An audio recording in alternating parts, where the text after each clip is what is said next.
When I first saw Rivan Flake, I immediately realized this was the kind of man darkness itself stepped aside for. The kind of human who made the night afraid, not the other way around. On the backside of Gamma Station 32, nights always felt longer, as if time itself hesitated to move. The only light came from scattered neon strips that flickered every few seconds, like even they were too frightened to glow properly. The night shift pest hunters were assigned to places no one else wanted to approach, because here the problem wasn't insects. It was a Vorok clutch, a species that grew in shadows, multiplied in silence, and could swallow an entire deck in a single hour. Rivan Flake was the leader of our team, a human whose eyes held the kind of exhaustion seen only in people who've survived battles they never wanted to fight. Yet at the same time, behind that fatigue was a confidence that felt uniquely human, the kind that said, even if the entire galaxy turns against me, I won't back down. That night, when the alarm bled, 3 decks of the station went completely silent. The sensors weren't detecting anything, which was the most dangerous sign of all. Because when the Vorok didn't appear on scanners, it meant they were already too close. Rivan turned toward me. November, you're with me. The rest stay up here. If anything jumps out, seal the deck. I swallowed. And how will you get out if we seal it? He checked the power cell on his rifle, then gave a half smile, the kind of smile that meant he had already accepted whatever danger waited in the dark. I'll get out.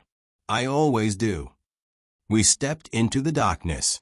The air felt damp and heavy, as if the station itself was holding its breath. The quiet thud of Rivan's boots echoed down the empty corridor, each step sounding like a warning. For the first time, I wondered if anyone ever truly returned from these lower decks.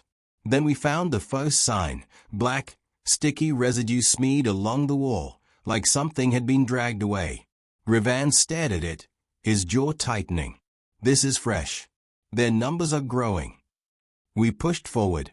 Suddenly something dropped from the ceiling with a sharp shriek.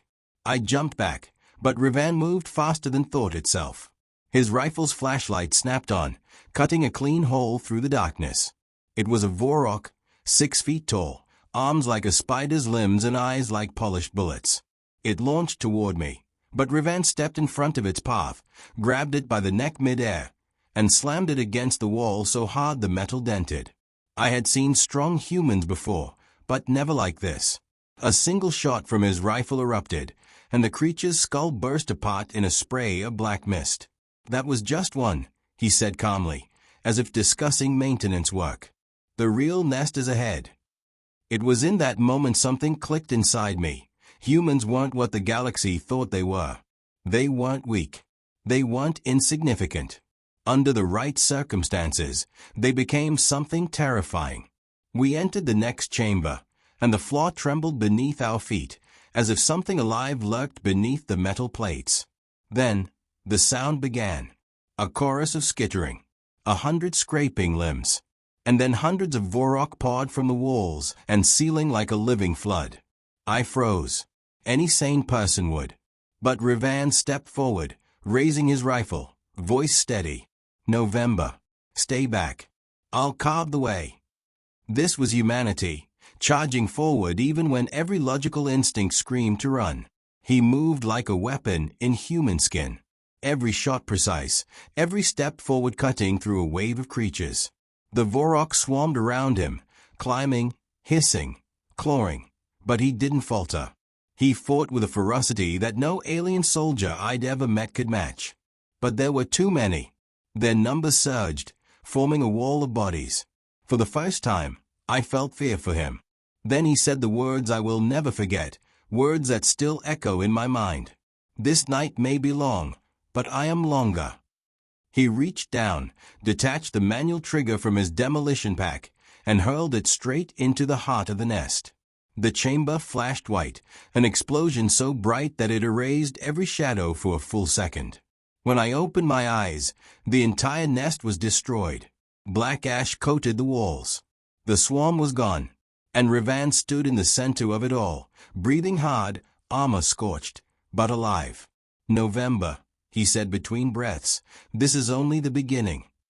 And for the first time in my life, I understood why the galaxy feared humans. Because if a single man could turn the night itself into prey, then there was nothing the universe could build that humans couldn't break. The smoke from the blast hadn't even settled when the upper deck alarms roared to life. A deep, pulsing siren that shook the metal under our feet. Rivan didn't flinch. He straightened his back, wiped the black residue from his visor, and looked toward the passageway that led up. "They are spreading faster than expected," he muttered. I glanced at the melted remains of the Vorok nest we had just destroyed. "Faster than this." He didn't answer, which was answer enough. We hurried up the narrow service corridor. The lights flickered violently, as if the station was struggling to stay awake. Every few meters, sparks rained from exposed wires. The Vorok infection was not biological alone. It corrupted power lines, air ducts, even ventilation systems. They grew inside machines as easily as in flesh. Halfway up the passage, the intercom crackled with desperate voices. "Deck 14 breached. Repeat, multiple signatures," screaming. Then static swallowed the rest. Rivan picked up his pace. I followed, heart pounding. When we emerged into Deck 14, it looked like a battlefield. Panels ripped open, crates overturned, and a faint, acidic smell clinging to the air. A thick trail of black slime stretched down the hall. 3 engineers were huddled behind a collapsed storage unit. When they saw Rivan, their expressions shifted from terror to disbelief. You survived the lower decks," one stammered.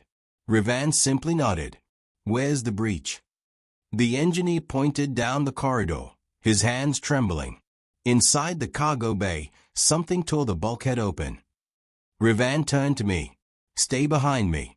No exceptions." I nodded, though I wasn't sure my legs believed me. We pushed forward, stepping over loose metal and scattered tools. Every noise felt amplified.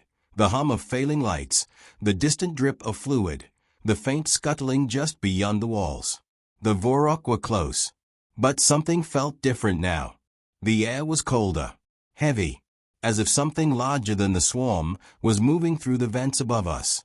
When we reached the cargo bay door, we found it half melted, half crushed, like something massive had forced its way through. The metal dripped like frozen lava. Rivan clicked his rifle into overcharge mode. This wasn't done by drones. Something bigger got in. I swallowed. "How big?" He didn't answer. He only stepped forward. Inside, the cargo bay was a cavern of shadows. Containers towered over us like metal cliffs. Many had burst open, spilling supplies across the floor. Something scraped along the ceiling high above, slow and deliberate. I whispered, "Rivan, there's movement." "I know." Then the lights died completely. Darkness swallowed the entire bay. For one heartbeat, I could hear nothing but my own breathing. Then a low, rumbling growl rolled through the darkness. It was deep, too deep for a normal Vorok. The sound made the walls vibrate. Rivan raised his voice. "November, Thermalon." I tapped my visor, and the world snapped into glowing red shapes. Heat signatures flickered across the walls, small ones, moving fast. Vorok drones. Dozens. But behind them, something enormous. A shape as large as a shuttlecraft, clinging to the ceiling with 4 massive limbs, heat pulsing inside its chest like molten rock. Its silhouette looked like the smaller Vorok, but altered, evolved. A queen. A war beast. I didn't know. But it was watching us. Rivan whispered, "Stay silent." The drones dropped first, dozens leaping from the walls, scuttling across the floor. Their claws clicked like knives dragged over stone. Rivan fired the first shot, and the bay lit up for a split second. The beam tore a drone in half. I backed up, shooting at the ones that rushed me, but there were too many. Every time one fell, 2 more emerged from the shadows. Then the huge one moved. A thunderous weight slammed onto the floor, making the entire bay shake. Its body unfurled, long, muscular limbs, a wide skull lined with jagged, shifting plates. Its eyes glowed a deep crimson. I froze. My weapon suddenly felt useless. Rivan didn't. He stepped forward, planting himself between me and the beast. "That's new," he muttered. Then louder, "Come on then." The creature roared, a sound so powerful it shook dust loose from the rafters. Then it charged. Revan hit the deck, sliding under its swipe, firing point-blank into its torso. The blast scorched its hide, but didn't pierce through. The beast turned on him, swinging with the weight of a falling truck. Revan leaped back, barely avoiding being split in half. The drones rushed me, forcing me to retreat behind a container. I fired wildly, cutting down 3, but a 4th tackled me to the ground. Its claws dug into my chest plate, sparks flying. I managed to jam my sidearm under its throat and fired. Black spray splattered my visor as the creature went limp. When I stood up, I saw Revan pinned against a cargo crate, the massive Vorok pushing him down with its forearm. His rifle was skidding across the floor out of reach. The beast opened its jaws wide, acidic saliva dripping onto Revan's armor. I shouted, "Revan!" He didn't look at me. He looked at the beast and smiled. Then he said the most reckless thing I had ever heard. "You think I'm trapped with you? No, you're trapped with me." He reached to his belt, grabbed a shock baton, and jammed it straight into the creature's inner jaw. Electricity exploded through its skull. The beast thrashed violently, screeching loud enough to break glass. Revan rolled away just as it smashed its head into the floor. For 1 second, it staggered. That was all he needed. He sprinted toward his rifle, slid across the floor, grabbed it mid-motion, and fired a charged shot straight into the creature's exposed throat. This time, the blast tore through. The giant Vorok crashed to the ground, shaking the entire bay. But the station alarm immediately began blaring again. Not because of surviving drones. Not because of structural damage. But because of something far worse. A single message blinked across every emergency panel. Mass breach detected, multiple nests awakened. Revan lowered his rifle, exhaled once, and said, "November, the real fight just began." The warning lights pulsed red across Gamma Station 32, casting long shadows that danced like living things. Revan Flake didn't hesitate. He pulled me close as we sprinted toward the central maintenance shafts. The message on every emergency panel burned into our minds, multiple nests awakened. This was no longer a single outbreak. The Vorok were multiplying faster than we could track. "November, follow my lead," Revan said, voice low but sharp. "We're going to cut through the secondary conduit. It'll put us right above the storage decks. If we can collapse those vents, we'll slow them down." I nodded, though my chest was still pounding from the encounter in the cargo bay. Every instinct screamed danger, but with Revan, instinct and action seemed to merge. He didn't just survive chaos, he orchestrated it. The conduit was narrow, barely wide enough for one human at a time. Steam hissed from ruptured pipes, and metal groaned as if warning us of its own fatigue. I followed behind Revan, careful not to trip over the cables snaking across the floor. Around every corner, shadows shifted. Small Vorok scuttled along walls, their claws scraping like fingernails over a chalkboard. Then the air changed. A stench, a metallic, acidic tang, filled my lungs. Revan stopped mid-step, ears straining. I froze. Even in his calm, I could see the tension coiled in his shoulders. "They're feeding," he muttered. "Something big is moving with them." Before I could respond, the conduit shuddered violently. From the ceiling, a massive Vorok queen dropped down, her bulk filling the shaft. 4 limbs gripped the walls, clawing and twisting as her mandibles clicked. Her eyes glowed with a red intensity that felt alive, aware. I backed against the wall. "Revan," my voice shook. He didn't answer. He didn't hesitate. The queen lunged. Revan rolled under her swipe, slamming the floor with a thud that rattled my chest. His rifle ignited, a flash of blue-white energy cutting into her side. She shrieked, a sound that made metal plates along the shaft vibrate. Sparks rained down. But she didn't fall. "She's adapting," I shouted. Revan's jaw tightened. "Then we adapt faster." He dropped the rifle to the floor, grabbed 2 explosive charges from his belt, and hurled them at the ceiling above her. They stuck to the metal, and he triggered the timers with a flick of his wrist. The explosion rocked the conduit. The queen screeched and slammed against the walls, her massive limbs tearing through the metal. Dust and debris fell like hail. Rivan lunged past her, pulling me along. "Move. Now." We sprinted as the conduit began collapsing behind us. The sound of metal shearing and stone cracking filled the air. Every step forward was a gamble, and every shadow promised death. When we finally hit the upper deck, gasping for air, Rivan turned to look at me. "This isn't over," he said. "Not even close. They are spreading through the lower decks, through ventilation, storage, every weak point we didn't even know existed." I swallowed hard. How do we stop them? Rivan's eyes glimmered with that same human certainty that had struck me the first time I saw him. "We don't. Not entirely. But we slow them. We control the parts they can't reach. And when the rest come, we hunt them like predators. We make them afraid of us." For a moment, the hum of the station was our only sound.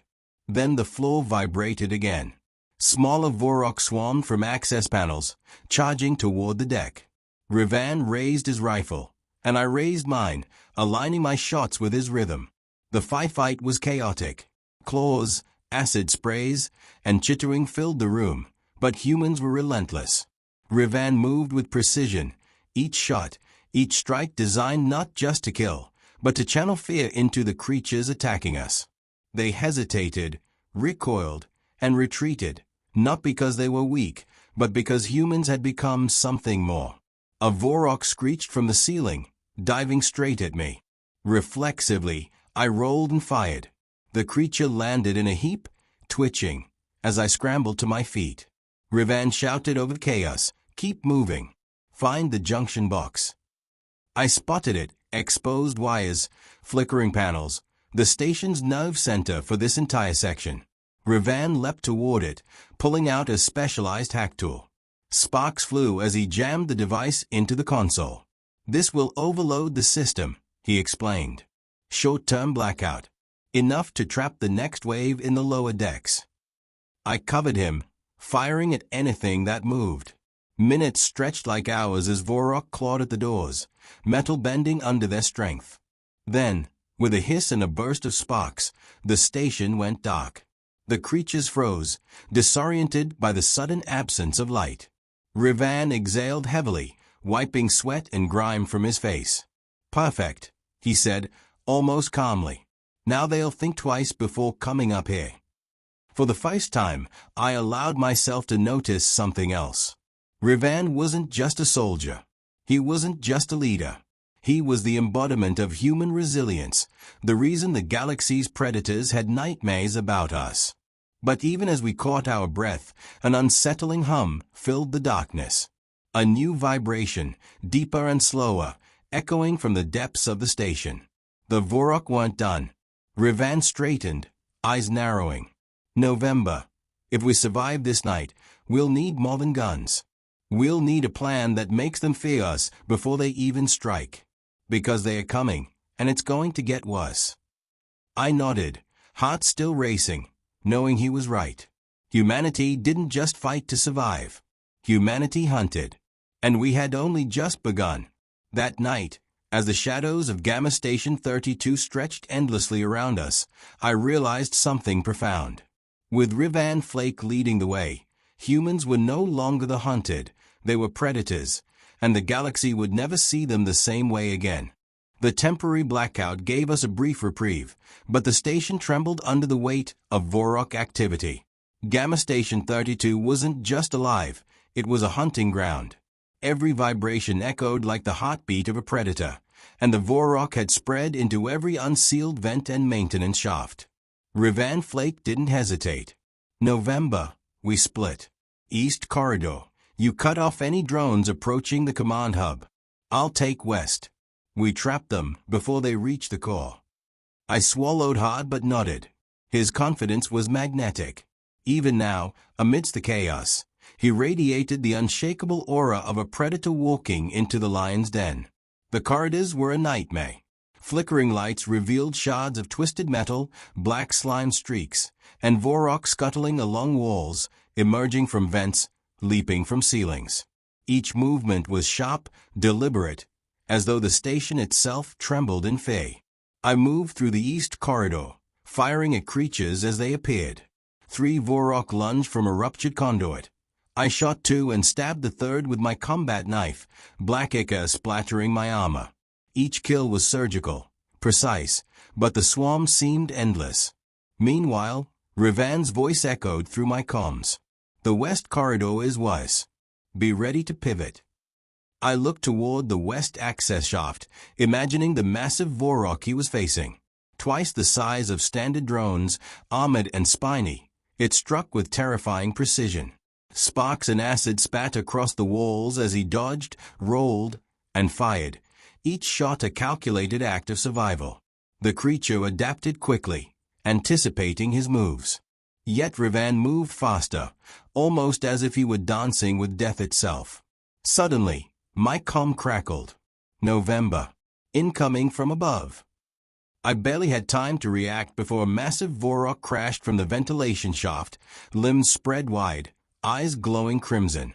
Its spiny carapace glimmered under the flickering lights. I rolled, firing as I hit the deck. The creature screeched and twisted mid-air, but hit the ground hard. Sparks flew from its mandibles, sizzling where they touched the metal floor. Rivan appeared on my flank, charging the beast. He swung a high-voltage shock baton directly at its head. Electricity arced across its armor, lighting the corridor with a blinding blue-white glow. The creature thrashed violently, and for a moment, the entire station shook. The smaller Vorok drone swarmed, trying to flank us, but we moved as one. I fired rapidly, each shot precise. Rivan leapt, spinning, taking down another swarm with explosive rounds that shattered the corridor walls. Sparks, smoke, and debris filled the air. The massive Vorok turned on Rivan again, jaws wide, acid dripping, ready to crush him. He didn't flinch. In one smooth motion, he grabbed a demolition charge from his belt and hurled it into the creature's midsection. The explosion ripped through the corridor, disorienting the Vorok, sending it crashing into a wall. I scrambled to reload, covering his retreat as he advanced. Each movement of Rivan's was deliberate, efficient, lethal. He wasn't just fighting, he was teaching a lesson. Humans weren't prey. Humans were predators. The explosion had triggered structural alarms. Emergency lights flickered, revealing dozens more Vorok advancing through access panels and vents. The station was alive with menace, but humans were no longer the hunted. We were the hunters. Rivan shouted, "November. Follow me. Command Hub is our objective." We sprinted through twisted corridors, leaping over debris, firing at anything that moved. Smaller Vorok tried to block our path, but each fell beneath our weapons. By the time we reached the hub, I was breathing heavily, sweat and grime streaking my face. Rivan's armor was scorched, visor cracked, but he stood unyielding. The command hub doors were sealed, but the control panel had been ripped apart by the swarm. Rivan dropped to his knees, working fast, rewiring the system with improvised circuits and his toolkit. Sparks flew as he bypassed broken wires. "Almost got it," he muttered. I stood guard, firing at Vorok emerging from vents. They hissed, clicked, and recoiled at our counter-assault. Finally, with a metallic hum, the doors sealed. A pulse went through the command hub, cutting power to the lower decks temporarily.